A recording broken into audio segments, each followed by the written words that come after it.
Warahmatullahi wabarakatuh. Ketemu lagi dengan Bagus Johan Maulana SKM dalam video tutorial perawatan luka modern. Teman-teman, hari ini akan share materi tentang istilah perawatan luka modern. Kalau istilah perawatan luka, saya yakin teman-teman semuanya udah tahu perawatan luka itu apa. Tapi istilah modern, kata modern itu dari mana? Kalau kita ngomong modern, kan berarti ada yang tradisional atau konvensional. Kalau kita ngomong terkini, berarti kan ada yang dianggap ketinggalan zaman. Kalau kita ngomong update, yang terbaru, berarti kan ada yang jadul gitu kan. Nah, itu sebenarnya istilah modern itu dari mana? Apakah ada era tertentu, perhitungan tertentu, kejadian peristiwa tertentu sehingga pada saat itu kita sebut modern, lalu sebelumnya kita sebut pramodern seperti itu, atau apa? Nanti akan saya jelaskan. Nah, istilah modern ini kan kita pakai sebenarnya untuk istilah yang menggambarkan kekinian atau lebih terkini atau lebih maju. Nah, ini sebenarnya istilah modern berawal dari kesamaan era-era cara berpikir modernisme. Kalau kita kan dari perkembangan cara berpikir manusia itu ada era modernisme, ada postmodernisme dan sebagainya, ya kan? Kalau modernisme itu kan kita berpegang pada aliran-aliran berpikir tertentu seperti positivisme, lalu objektivisme,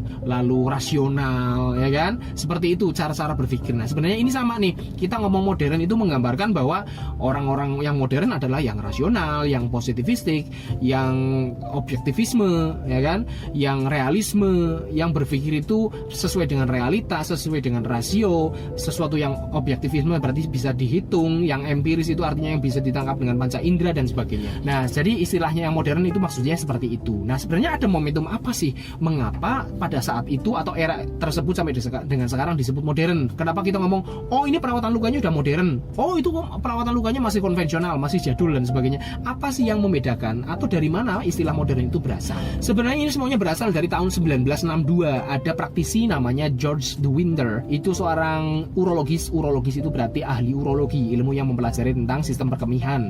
Urologis, dia dari British.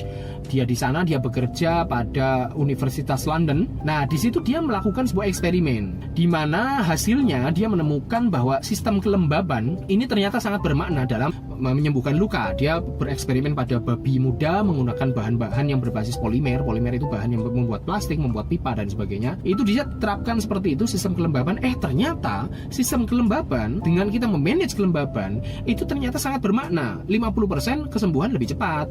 Lalu bisa mencegah tertimbulnya scar atau jaringan parut pada luka, lalu bisa mengurangi terjadinya komplikasi serius dari luka tersebut. Nah, dari temuan ini setelah dia publikasikan, nah akhirnya mengubah mindset banyak orang yang tadinya yang namanya luka diangin-anginkan saja, dikeringkan saja biar cepat sembuh. Ternyata enggak. Ternyata dengan manajemen kelembaban perubahannya drastis. Nah, saat itu terjadi, saat itu dipublikasikan, orang-orang berubah mindsetnya. Wah, ternyata kelembaban itu lebih baik daripada angin-anginkan. Nah, setelah itu, pasca itu, beberapa dekade setelah itu, berkembanglah pemikiran manusia, berkembanglah inovasi-inovasi produk-produk baru yang berbasis kelembaban untuk merawat luka. Sampai dengan sekarang, kalau sampai dengan sekarang, wah udah luar biasa, tidak hanya membicarakan tentang kelembaban. Jadi George de Winter ini kan istilahnya bapak kelembaban dunia lah ya, kelembaban luka. Karena dialah pionir atau penemu, pencetus gagasan bahwa merawat luka itu lebih baik dengan sistem kelembaban. Tetapi sampai dengan sekarang tidak hanya kelembaban saja. Memang sih yang paling terkenal dari kelembaban, dari perawatan luka modern adalah berbasis kelembaban. Kalau kita mau membedakan apa sih bedanya perawatan luka modern dengan konvensional, yang paling pertama, paling utama adalah kelembabannya. Tapi sampai dengan sekarang karena berkembangnya ilmu pengetahuan, praktisi-praktisi juga bereksperimen dan sebagainya, ternyata tidak hanya membutuhkan kelembaban saja. Perawatan luka modern sekarang ya sudah familiar tidak hanya dengan kelembaban tetapi juga manajemen infeksinya, balutan luka modernnya, ya balutan-balutannya sudah tidak hanya mengatur bagaimana kelembaban atau polaritasnya itu terjaga, tetapi juga pengaturan suhunya, lalu manajemen infeksi di situ atau infection control, lalu bagaimana manajemen eksudat dan sebagainya, banyak sekali. Jadi sekarang definisi perawatan luka modern itu tidak hanya ngomong tentang kelembaban, tapi banyak faktor, banyak aspek di situ guys. Gitu karena berkembangnya ilmu pengetahuan. Tetapi kalau tadi awalnya itu dari mana? Sebenarnya dari orang ini, George de Winter, yang menemukan konsep kelembaban. Nah, akhirnya dia menyimpulkan bahwa kelembaban itu ternyata lebih baik dalam menumbuhkan epitel pada eksperimennya, lalu dalam mencegah terjadinya scar atau jaringan parut, lalu juga keropeng dan sebagainya itu ternyata bisa cepat terlepas dengan sistem kelembaban. Nah, artinya gini, tahun 1962 saja dia sudah menemukan, dan produk sampai dengan sekarang itu terus berkembang. Nah, kita sebagai praktisi, entah itu Anda perawat, entah itu ada bidan atau orang medis dan sebagainya, jangan ketinggalan zaman gitu loh.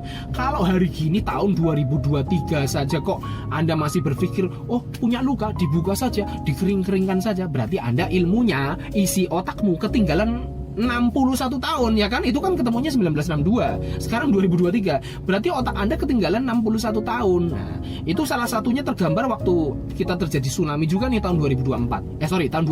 Nah, terjadi tsunami di Aceh. Nah, kita ketinggalan zaman, kita ketinggalan ilmu perawatan luka modern. Kita masih konvensional caranya. Kita merawat luka dengan diangin-anginkan, dikeringkan, dibuka, atau dengan dikompres dengan misalkan kompres infusan dengan cara basah, ya kan? Kita mindsetnya masih kering atau basah, bukan pengaturan manajemen kelembaban. Akhirnya apa? Tahun 2004 itu terjadi tsunami, banyak luka-luka, banyak bantuan dari luar negeri berupa balutan luka modern, banyak numpuk, tapi kita nggak tahu cara makainya gara-gara ilmunya nggak ada, isi otaknya yang nggak ada. Akhirnya balutan tersebut nggak tahu cara makainya gimana, mubazir sampai expired, dibuang. Ya, nah jadi bersyukur sekali para praktisi kita di Indonesia itu sudah terpapar dengan ilmu-ilmu seperti ini. Ini tentunya adalah hasil dari ilmuwan-ilmuwan tadi, dari George Winter melakukan eksperimen, praktisi-praktisi, para ahli-ahli mengembangkan ilmunya, membenturkan antara teori dengan realita, antara teori dengan teori, antara realita dengan realita. Kok ada kesenjangan, itu dipertanyakan, difikirkan, mempertajam konsepnya, memperjelas ini ada apa, mencari benang merahnya, hukum sebab akibatnya seperti apa, dia melakukan dialektika pemikiran, mempertarungkan antar gagasan, ide, sehingga ada tesis, antitesis, melahirkan sintesis baru. Seperti itulah mengapa ilmu berkembang terus dikembangkan oleh konsil-konsil luka yang ada di dunia masuk ke Indonesia. Kalau di Indonesia itu yang pionirnya adalah Ibu Widasari dari Yayasan Walker Indonesia, terus juga PPNI juga berperan, LPK, Lembaga Pendidikan Keterampilan juga berperan menyebarkan ilmu-ilmu seperti itu. Akhirnya sampai sini pun, sampai Tegal pun saya juga kecipratan berkahnya ilmu tersebut, sehingga bisa mendirikan klinik Monas Bonecare yang akhirnya bermanfaat, dapat mencegah amputasi beberapa jenis luka, mencegah amputasi atau menyelamatkan kaki-kaki ribuan orang yang setelah berobat ke klinik Monas dan sebagainya.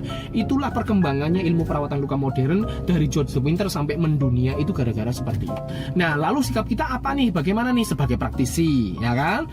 Apakah hanya menerima ilmu saja terus mengaplikasikan? Nah, jangan sampai berhenti di situ. Kalau sudah diawali dengan baik oleh pionirnya, maka kita berkewajiban untuk terus mengembangkannya, terus berpikir nih, ada yang lebih modern lagi nggak nih, ya kan? Ada yang lebih terkini lagi nggak nih? Ada yang bisa lebih murah lagi, lebih cepat lagi, lebih berkualitas lagi, lebih mudah lagi nggak nih untuk memberikan pelayanan? Atau mungkin bisa nggak nih sembuhnya lebih cepat lagi daripada yang biasanya? Sembuhnya lebih sempurna lagi, bisa mencegah keropeng atau mencegah scar, atau sembuhnya bisa maturasinya lebih cepat nggak? Karena fase maturasi kan membutuhkan waktu sampai 2 tahun. Bisa nggak sih maturasi atau pematangan jaringan kembali seperti semula itu kurang dari 2 tahun, lebih cepat lagi? Atau bisa nggak maturasinya itu tidak hanya maksimal 60% kembali seperti semula, tetapi mendekati 100% sehingga tidak ada bekas sama sekali? Nah, seperti itu. Itulah tugas kita semuanya sebagai praktisi. Jadi jangan cuma menerima ilmu doang lalu diaplikasikan. No, jangan seperti itu. Karena mentality orang-orang yang modern, mentality para pemikir itu terus mengembangkan ilmu seperti itu. Kalau ada kesenjangan, ada pertanyaan dalam benak kita, ada kebutuhan tadi untuk bisa lebih cepat lagi, lebih murah lagi, lebih kualitas lagi, lebih mudah lagi, kenapa tidak? Kembangkanlah ilmu terus. Makanya saya juga tidak berhenti untuk melakukan riset. Saya tidak berhenti untuk mengizinkan teman-teman yang mau pada riset, silahkan. Saya tidak berhenti untuk diskusi. Saya tidak berhenti untuk sharing ilmu pengalaman seperti ini. Kenapa? Demi ilmu pengetahuan agar terus berkembang gitu, Mas. Terus misalkan ada kesenjangan ini antara ini dengan ini gimana ya? Atau misalkan ada balutan luka modern ini kalau diaplikasikan kepada luka ini seperti apa ya? Kok kenapa seperti ini ya? Teruslah bertanya, teruslah penasaran, teruslah mencari solusi demi manusia, gitu kan? Demi melayani manusia lebih baik lagi, lebih murah lagi, lebih cepat lagi, lebih berkualitas lagi. Seperti itulah mengapa ilmu pengetahuan bisa berkembang. Jadi kalau kita kok ilmunya mandek, nggak mau mikir dan sebagainya, wah ketinggalan zaman, Mas. 2023 sudah 61 tahun semenjak pertama ketemunya sistem kelembaban, kok masih gini-gini aja? Berarti kita yang nggak berkembang, bukan masalah ilmunya, tapi kita yang tidak mengembangkan ilmu tersebut. Demikian, terima kasih. Assalamualaikum warahmatullahi wabarakatuh.